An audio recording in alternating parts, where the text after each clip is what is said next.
Shadows of Evil is almost 9 years old, but there's one thing that no one has accomplished on this map: completing the Easter egg without taking damage. Can I really be the world's first to accomplish this feat? Let's find out. Step 1 is to complete a ritual in 5 different areas by surviving for 20 seconds in a room full of keepers. On round 1, the keepers are weak enough to knife them instead of using bullets. This may increase my chance of getting hit, but I'm okay with taking risks early if it will help me later, like saving ammo in this case. This challenge requires me to play flawlessly for about an hour, so I have more to lose if I get hit later instead of now. The zombies may be slow in the early rounds, but their attack speed is extremely fast, so I need to make sure there's enough space before I run past them. I'll need something better than the starting pistol going forward, so I'm buying a trusty shotgun from the wall. It's not the strongest weapon I can get right now, but it really shines when I can upgrade it later. In the first 2 rounds, I meleeed the zombies instead of shooting them from far away, even though it poses more risk to me.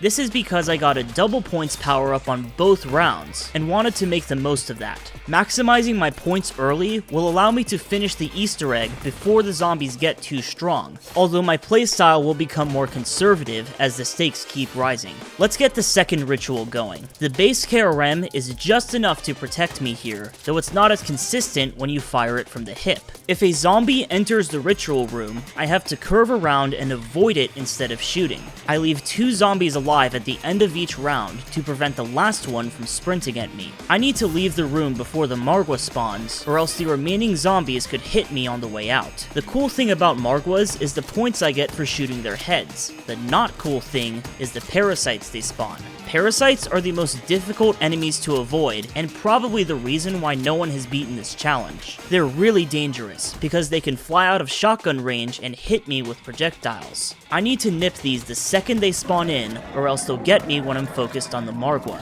Now I can go straight to waterfront with my surplus of points. If you're not careful, you can take fall damage on the way down, so I'm only sliding here instead of jump sliding. This time, 3 portals spawn in front of where I start the ritual, so I wait for one of them to spawn a keeper before moving. Then I can drop to the lower area once I've misdirected the other keepers. I flip to round 3 so I can run to canals while the round is changing, and that saves me some time. At this point, I usually stop knifing the zombies and go for headshots instead. I've invested 8 minutes into the run at this point, and don't want to lose that by getting too greedy. I found the canals ritual to be the most difficult, since there are obstacles in the middle. I can use these to limit the directions I can be attacked from, but it goes both ways. It's such a tight space that missing one shot of my KRM can be fatal. I need to dip out of here before the zombies trap me inside. One was already on the stairs, but I absolutely hurdled their ass. Killing the Margwa didn't go as smoothly though, and when I finally killed it, a parasite broke free.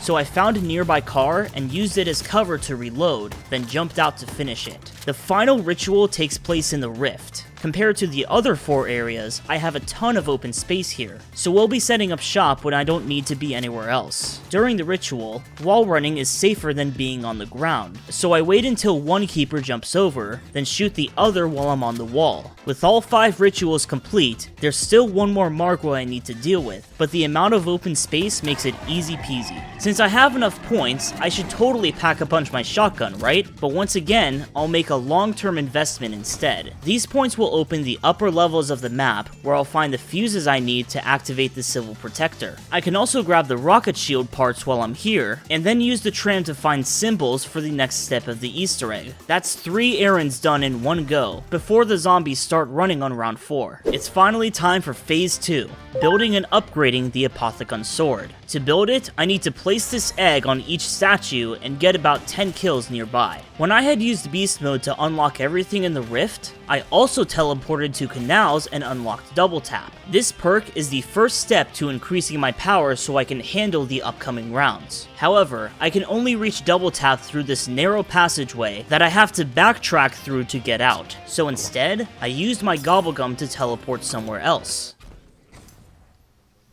Are you dead ass? That didn't exactly work out. Well, I thought I would go somewhere else. But the second time, it brought me to Footlight where I could keep filling up the egg. You can see the clear difference that double tap provides as I'm finishing up round 4. Once I ended the round, it dawned on me that a bunch of parasites could spawn on round 5, so I grabbed a new gobblegum and ran to an enclosed space. I leave the door in the rift closed on purpose, so they could all spawn within range of my shotgun. In plain sight is good enough to help me out here, but I can still take damage in this state. I think the parasites shoot blindly in the direction they're facing, even if they don't see me. It's crazy how fast they spawn, but I was barely able to hold them off. Now I can head back to Footlight and finish up the egg. The challenging part about this step is not just killing the zombies, but leaving the area once I'm done. That's why the rocket shield is a necessity for when I'm dealing with the faster zombies. I can run past them safely since they hit my back. It's the same situation in canals. Killing the zombies is really easy with double tap now, since I can one-shot them without aiming for the head. On my way out, I had to wait for a little bit for this zombie to walk forward, then squeeze through with the shield between us. I saved Waterfront for last because it's the most difficult room to fill up the egg in. The statue being in the corner gives me much less space to work with, so I saved my other in plain sight for this moment. Unfortunately, I popped it too early and only got a couple of kills before they all ran away. On the other hand, this made them more predictable because they ran at me from far away instead of spawning in the room. I ended the round with a couple more kills to go. This worked out so I could finish the egg before things got crazy on round 7, then make my escape by shooting the zombie in the way and opening up this debris. Once I'm back in the rift, I can place the egg and acquire the apotheon sword. It's not very useful right now because slicing the zombies with it requires me to get close to them and face them, but it has saved me in some of my other attempts when I was trapped or if I ran out of shotgun ammo. I was low on ammo here too, but a max ammo power-up bailed me out. Before I upgrade the sword, it's time to upgrade my shotgun first. Usually, Pack-a-Punch will simply double your damage and magazine, but my long-term investment in the KRM is about to pay off big time. In addition to those benefits, it doubles my fire rate and triples my reload speed. You'll see how fast this gun shreds Margwas in a second, but first I need to retrieve the Arc Govum. The area I get it from depends on my character, and the canals room is the most difficult one to leave safely. I can't jump out the window at the top without taking fall damage, and these stairs can get blocked by the time I make it back there. I don't want any zombies around when this step spawns in Margwas, so it's best to start in an area I just got to. If I'm quick, I can kill the Margwa the second it spawns in, along with the parasites. Thanks to that Margwa, I had just enough points to buy the Havoc from Waterfront, which will help me kill zombies without using my limited shotgun ammo. On round 8, another one spawned with me in the rift, which is independent from the Easter egg step, but one of the parasites got away this time. They can be so dangerous that I popped a gobblegum to conceal myself, then killed a zombie that dropped a nuke to make sure the parasite was gone for good. Without the nuke, I would have gone out of my way to track it down manually. That nuke finished most of the round, so I went to keep filling the Arc Ovum. This time, it didn't go as smoothly. I popped Idolize to protect myself again, but the Margwas countered this by running towards a wall and hiding their heads from me. I used the nearby stairs to find an angle where I could still hit them, but I couldn't finish them off before running out of time. They each had only one head left though, so I ended up alright. I switched out my Gobblegum to Danger Closest, which was perfect timing for the next round. This round spawns meatballs that will go up to me and explode. Thankfully, Danger Closest makes me entirely immune to these meatballs for the next 3 rounds, so I can safely fight the next pair of Margwas in Waterfront. The meatballs may not be able to damage me, but what they could do is break my shield. That gives me less protection against the parasites, and of course it would cause big problems after this round. An even bigger problem is that I'm out of shotgun ammo, so I'll need the Havoc to finish them off. When I was switching weapons, 2 meatballs jumped at me, but they covered up the real threat. I ducked behind the wall and prepared to take it down, but the parasite got its shot off first, and just missed me. Another one shot right behind me, and I miraculously dodged without realizing it. When the last one got too close, I finally finished it and lived to fight another day. I bolted over to canals and replaced my shield, then ran to a different area before re-entering the rift. A rule of thumb for this challenge is to never ever backtrack.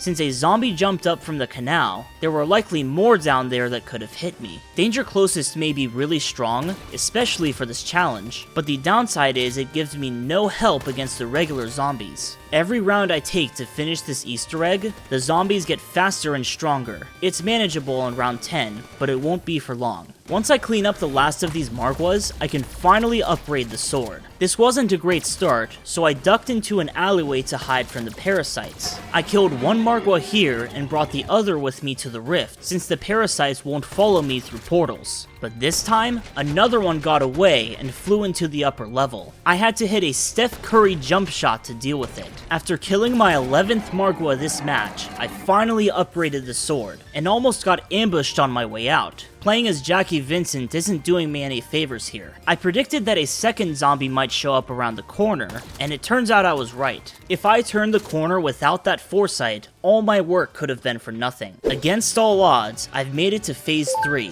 the flag step. When I pick up this flag, infinite meatballs will spawn. I may be immune to them because of Danger Closest, but the flag is not. I'll need all the help I can get to protect the flag on solo, so I'm calling in wait, it's not powered on. I'm calling in the Civil Protector, and before I place the flag down, I'll activate my upgraded sword. These two allies will help me cover the meatballs so I can focus more on shooting the Shadowman. At least that was the idea, but the flag has already taken a lot of damage. My allies weren't performing well, so I shifted my focus towards the meatballs instead, and the Shadowman found an opening. If I don't shoot him right away, he'll spawn a bunch of parasites and put me in real danger. They were all grouped together this time, so the spread of my shotgun bullets helped me take care of them. Finally, I'm ready to move the flag.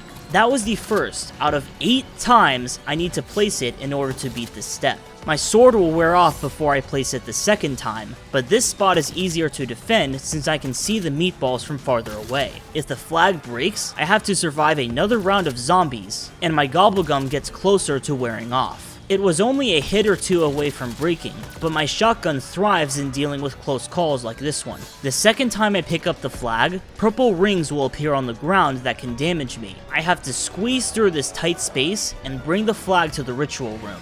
I think it can still take damage until it disappears, so I kept the room clean until the meatballs stopped spawning. But once it was over, the zombies didn't give me a second to breathe. My only choice was to escape from the second floor and use this ledge to break my fall. Did I mention that a Margwa spawns each time I deliver the flag? That's so unnecessary. I've killed 11 of these things already. At least it gave me a max ammo. As I flipped to round 11, I realized that Danger Closest would wear off after this round, so I spun the Gobblegum machine for free right before the round changed. At this point, the zombies are starting to put the pressure on. One ambushed me as I was coming around this corner, and it took quick reflexes to block it with my shield. Once all of them spawn in, I can bring out the Havoc to rack up more points. I didn't buy Stamina or Speed Cola because I needed points to spin for another Danger Closest and afford the Civil Protector. After using my free spin and spending 2,500 on another, I got what I came for. Now I can continue the flag step at Waterfront. I always activate my sword at the spot that has less visibility, since the sword knows if a meatball is around the corner before I do. The three of us held down the fort much better this time, and that opens up more room for error when I don't have the sword. The second spot is still tough, because the meatballs could hide on the lower floors before showing themselves. Luckily, the Shadowman kept spawning in the same place, and I stayed on top of him. We almost got overwhelmed at the end, but keeping the flag safe at the first spot helped us keep it from breaking here. On my way back, the 2 remaining zombies blocked my path, and I had to flip the round before the Margwa was dead. But the Civil Protector shot one of its heads already, so I took the opportunity to shoot its second head before entering the rift. Starting on round 12, parasites and meatballs can spawn alongside the zombies. I would be in big trouble if the Margwa had more heads left, but I cleaned up just before the zombies arrived. They're really starting to pick up speed now, often leaving me with no path to run through. That means I have to shoot one of the zombies and open a path that way. I'm using more shotgun ammo than I would like, but an insta-kill power-up allowed me to use the Havoc again. This time I have less ammo, and my sword is not ready to activate. I continued the flag step at Footlight since it's close to where I can get shotgun ammo, and I can activate the chain trap to cover one of the pathways. If I'm not ready to shoot a meatball, I can physically block it with my body. There were no problems here, except the pathway to buying shotgun ammo was blocked by the chain trap. The next spot might be the most difficult one of them all, even with my sword. The space above these cars is wide open, and the shadowman can spawn at 3 different angles. I'm using the Havoc on the meatballs and saving the shotgun for the shadowman, but he was too fast and spawned a group of parasites. Somehow I got them all, but it left me with only 4 shotgun bullets. After that, I missed him again and he spawned a group that was more spread out. With an empty shotgun, I barely made it out of this situation alive. I was tempted to try and insta-kill the Margwa this time, and almost got wrecked by this zombie for it. With the Civil Protector's help, I beat it before returning to the rift for the final round. Since I have points to spare now, I figured the grenades from Widow's Wine could help me with crowd control, but I never ended up using them. The same corner keeps getting close to killing me, but I was so locked in that I rotated my shield to block 3 different zombies. The insta-kill power-up helped my guns work from farther away until all the zombies spawned in. My shotgun ammo is low again, but this time I used my extra points to pack-a-punch the Havoc. I'm locked and loaded to finish the flag step once and for all. The 2 flag spots in the canals are equally tough to handle, and it's worth noting that I got hit by a parasite here on a previous attempt. That motivated me to memorize the spawn locations of the Shadowman in this area. He made his move while I was activating my sword, but I got him just in time. We're at the 8th and final flag spot now, the exact spot where my other attempt failed. The reason he got me that time was because he spawns far away from the flag, so I have to run up to him before using my shotgun. With no more shotgun ammo, it's up to the Havoc to finish this off. Finishing the last spot rewards me with a max ammo, but once I deliver the flag, I need to book it to the rift before the Civil Protector kills the last zombies. As I was killing the 15th and final Margwa, I saw that one of the parasites got away. I took a calculated risk to chase after it up the stairs, even though it could snipe me around the corner, but I never saw it up there. This made me uneasy, but I figured the best thing to do is finish the Margwa and exit the rift. The final step of the Easter egg is to trap the Shadowman in the summoning key. There's a force field around him right now, but the earlier steps convinced the keepers to help me remove it. However, I only have about a 10-second window to trap him. I almost fluked my way into beating this challenge on an early attempt, but I didn't have a proper strategy or the right gobblegum for this part. In the end, I took too long to trap him, and seeing him back in the force field shocked me so much that I let my guard down and got hit by a zombie. This time, I have a different approach. I'm going to flip for a better gobblegum on the surface, then re-enter the rift through a different portal. Ideally, I can fight the Shadowman before the last zombie reaches me. I just need to make it back safely. Whoa! Thank goodness I was paying attention there. I just got rid of danger closest, and would have been vulnerable to that meatball. Looks like the coast is clear in the rift. I activated the keeper to start the fight, and then this happened.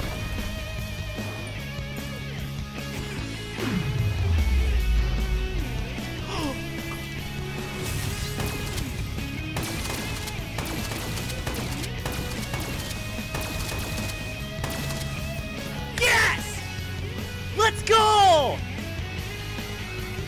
We did it!